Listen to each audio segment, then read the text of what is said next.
అత్యధిక మెజార్టీయే మా లక్ష్యం. సంక్షేమ పథకాలతో ప్రతి ఒక్కరికి లబ్ధి అందిన ప్రభుత్వం అది. వైసీపీ అభ్యర్థుల గెలుపుపై ధీమా వ్యక్తం చేసిన ఎమ్మెల్సీ అనంతబాబు. వైఎస్ఆర్ కాంగ్రెస్ పార్టీ అభ్యర్థుల నామినేషన్ కార్యక్రమంలో పాల్గొన్న ఎమ్మెల్సీ అనంతబాబు ఎంపీకి పోటీ చేయనున్న ధనుంజయ రాణి పాల్గొన్నారు. రానున్న సార్వత్రిక ఎన్నికల్లో వైఎస్ఆర్ కాంగ్రెస్ పార్టీ గెలుపు తథ్యమని ఎమ్మెల్సీ అనంతబాబు పేర్కొన్నారు.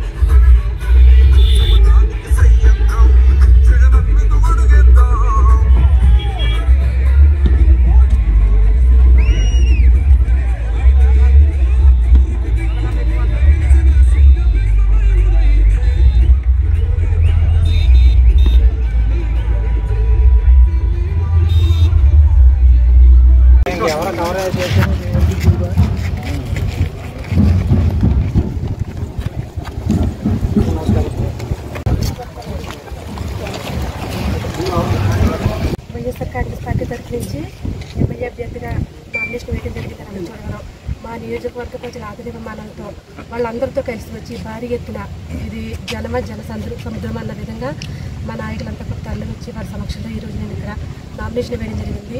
ఎందుకంటే వైఎస్ఆర్ కాంగ్రెస్ పార్టీకి రంపచోడవరం అనేది కంచుకోవట్లేదు. ఇక్కడ మొత్తం వైఎస్ఆర్ పార్టీ గతంలో ఏదైతే 2019 ఎన్నికలప్పుడు జగనన్న మా ప్రాంతాన్ని గత 40-50 ఏళ్ళుగా లేనటువంటి అభివృద్ధి మా గిరిజనుల నమ్మకాన్ని నిలబెట్టుకుంటారని ఏదైతే ఇక్కడ గిరిజన ప్రజలు విశ్వసించి ఉన్నారో జగనన్న వారి అంచనాలు అందుకునే కేవలం మా గిరిజన ప్రజలు కాకుండా రాష్ట్రం మొత్తం ఏ విధంగా జగనన్న పరిపాలన చేశారు 5 సంవత్సరాలు చూసిన తర్వాత మళ్ళీ ఈరోజు జగనన్న ప్రభుత్వమే కావాలని జనం పెద్ద జన సముద్రం ఎలా తల్లి వస్తుందో అందరూ కూడా చూస్తూ ఉన్నారు. ఈరోజు వారందరి సమక్షంలో మరొకసారి నామినేషన్ వేశాను. మా ప్రజలందరూ కూడా ఇక్కడ వైఎస్ఆర్ పార్టీకి భారీ మెజార్టీ ఇవ్వడానికి కూడా సిద్ధంగా ఉన్నారు. ఏదైనా సరే మన ప్రభుత్వం ఏం చేసింది అనేది మనం తెలుసుకోవాలంటే అది మనం చెప్పుకునే అవసరం లేదు, ప్రజలు తెలుస్తారు. ఈరోజు 5 సంవత్సరాల తర్వాత వైఎస్ఆర్ పార్టీ ప్రభుత్వం ఎలా ఉందో ప్రజాకోర్టులో తేలుతుంది. ఈరోజు కొంతమంది మాట్లాడుతూ ఉన్నారు, గతంలో ఇక్కడ ఎమ్మెల్యేలుగా చేసి ముఖ్యమంత్రులుగా చేసి ఆ పార్టీకి సంబంధించిన పదవులు చేసి కనీసం గిరిజన ప్రాంతాలు మారుమూల ప్రాంతాలకు పెంచి ధనుంజయ అరకు పార్లమెంట్ అభ్యర్థిని ఈరోజు మేడం గారు నాగులపల్లి ధనలక్ష్మి గారు ఈరోజు నామినేషన్స్ వేశారు. ఈరోజు ఏదైతే జనాన్ని చూస్తున్నామో జన సముద్రంలా ఉంది. ఖచ్చితంగా మన పార్టీనే వైఎస్ఆర్ కాంగ్రెస్ పార్టీనే మళ్ళీ వస్తుంది. మళ్ళీ సెకండ్ టైం సీఎంగా మన జగనన్ననే చూసుకుంటాము. ఎందుకంటే మా గిరిజన ప్రాంతంలో జగనన్న గారు చేసిన సంక్షేమ పథకాలే కానివ్వండి, డెవలప్మెంటే కానివ్వండి, ఏదైనా ఇప్పుడు సాలూరులో మనం చూసుకుంటున్నాం ట్రైబల్ యూనివర్సిటీ కానివ్వండి, కురుపంలో ఇంజనీరింగ్ కళాశాల కానివ్వండి, పాడేరులో మెడికల్ కాలేజ్ కానివ్వండి, మా ప్రాంతంలో కాకుండా ఇంకా రాష్ట్రంలో ఎన్నో 17 మెడికల్ కాలేజ్ని నిర్మాణం జరుగుతుంది.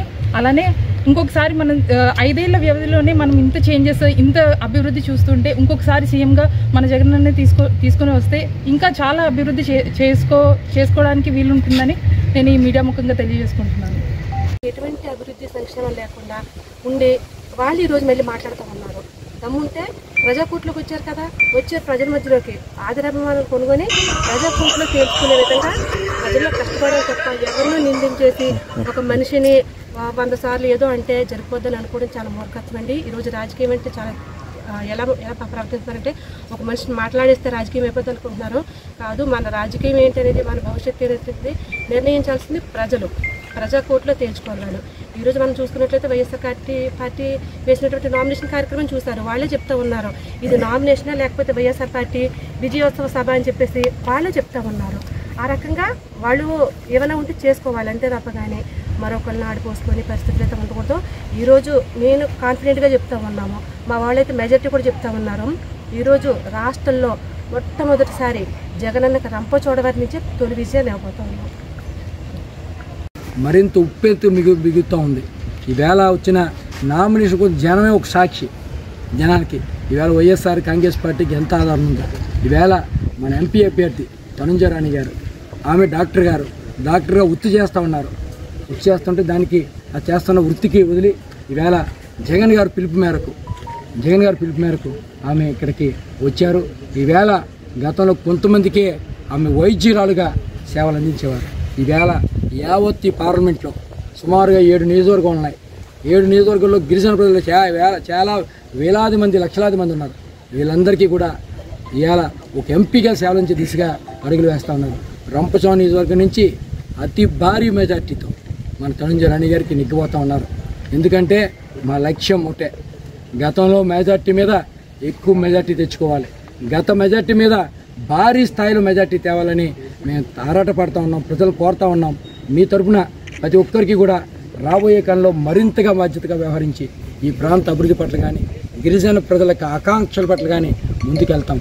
మా ఎమ్మెల్యే అభ్యర్థి ధనలక్ష్మి గారిని, మా ఎంపీ అభ్యర్థి ధనంజయ రాణి గారిని అత్యధిక మెజార్టీతో గెలిపించమని మీ ద్వారా కోరుతాం. థ్యాంక్ యూ అండి.